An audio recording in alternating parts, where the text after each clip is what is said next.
What's up guys, and welcome to a new video on my second channel, and this is a video where we will go over my Sorare S05 journey. Now this isn't me coming to you as if I'm an expert. I'm relatively new to the Sorare game, and to be honest, this isn't going to be a beginner's tutorial either, because I think there's plenty of people who are much more qualified to do those videos.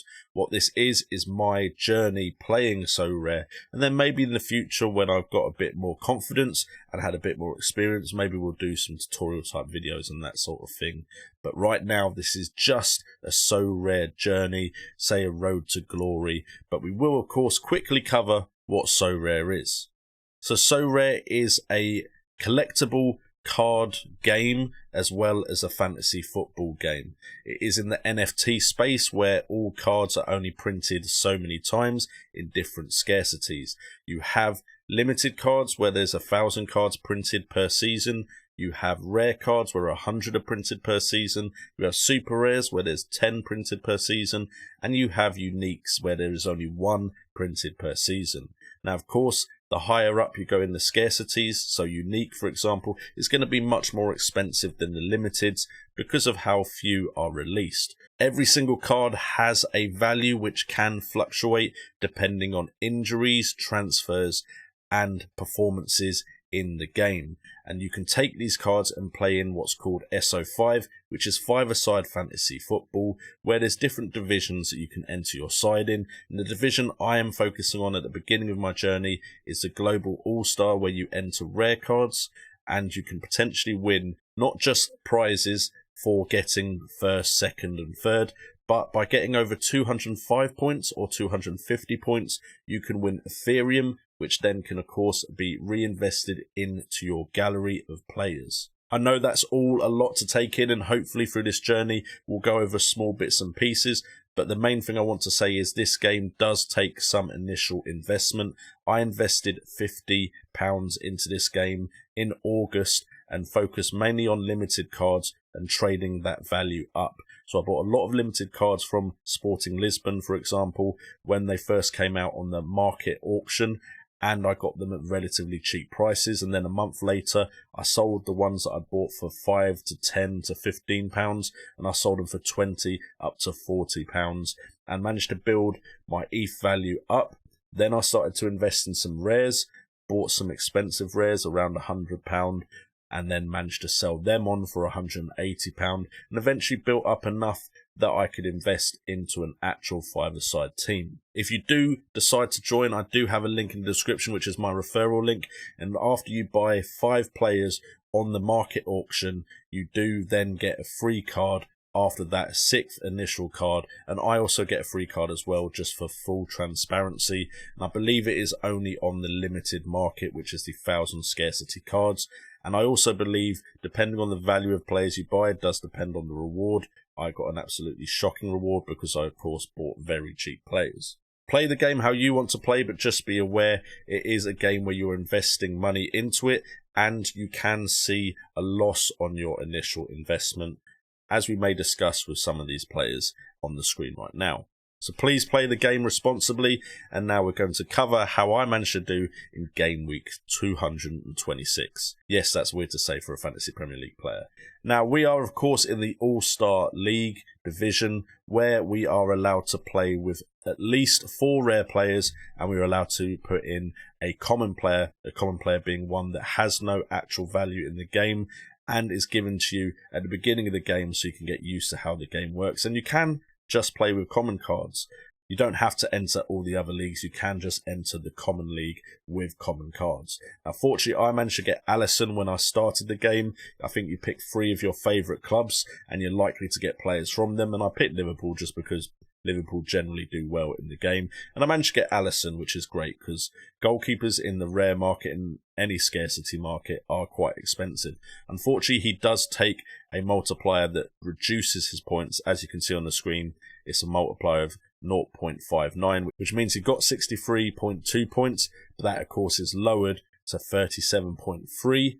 in his victory over Aston Villa with Liverpool. But then we get onto the rare cards, and as you can see, we had some good performances. All players are scored out of 100, and we had some disappointing ones, but we did manage to get over the 250 threshold, which does mean we are in line to win the higher Ethereum threshold reward, which is around £60. A lot of that is to do with Sorare and Montoro. Sorare is from Beerschot in the Belgian Pro League, and although his side lost to Eupen 1-0, he did enough in the game to earn himself 62.7 points.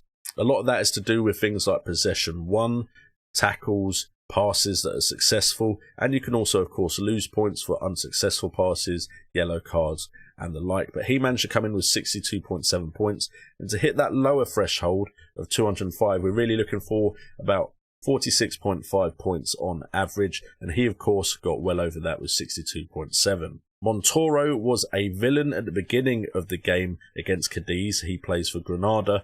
He didn't even start, but he came off the bench at half time, and in 45 minutes he managed to get 71.9 points, and with his card multiplier, with experience of playing in game weeks and so on and so forth, he managed to get 76.6 points. An absolute legend. Unfortunately, we didn't put the captaincy on him, we put it on someone else, but that is an absolutely outstanding return on a player that I was fearful wasn't even going to play. He managed to get an assist when he came on after half time, and that has of course given him that great score result there. And to be honest, we're thankful for that, because I got Montoro in November when I thought I could potentially get involved in this global all-star early, and unfortunately it looks like he's now a bit of a game time concern.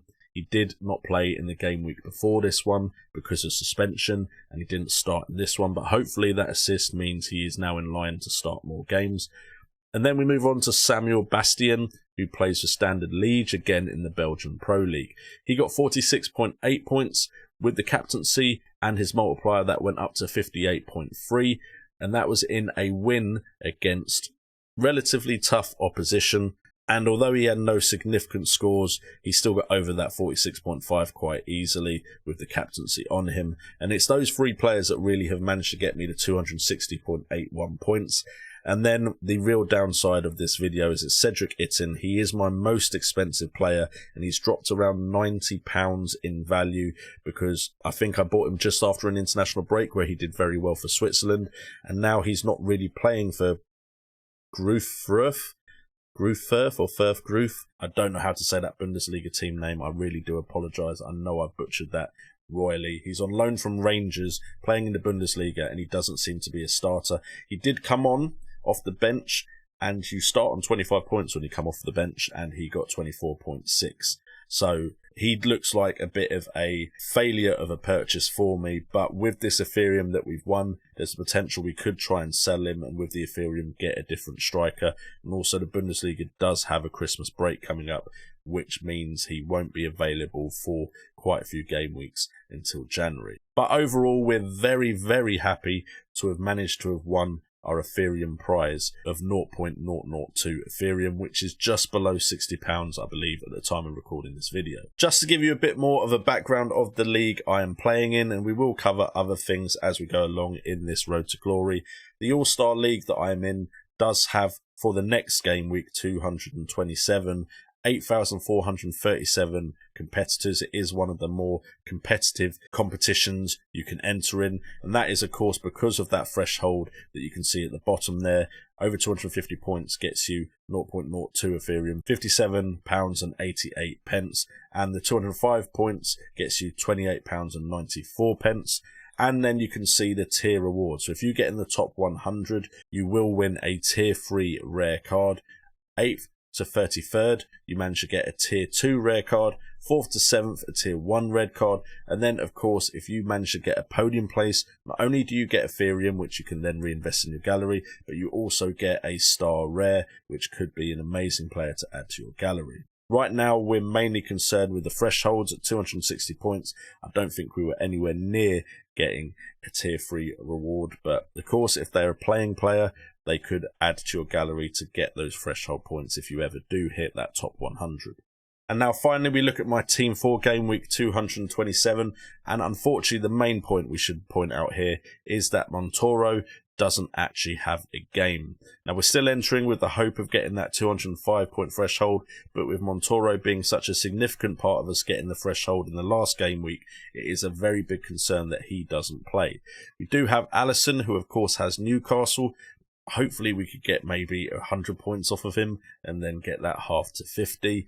But we've got the captaincy on Jaron Dom. We're hopeful that he can repeat his decent performances recently and get a decent result. But he does play Standard League, so I have both players in the same game, Samuel Bastian there as well. So if a goal is scored against Beerschot, I would like it to be Samuel Bastian from Standard League.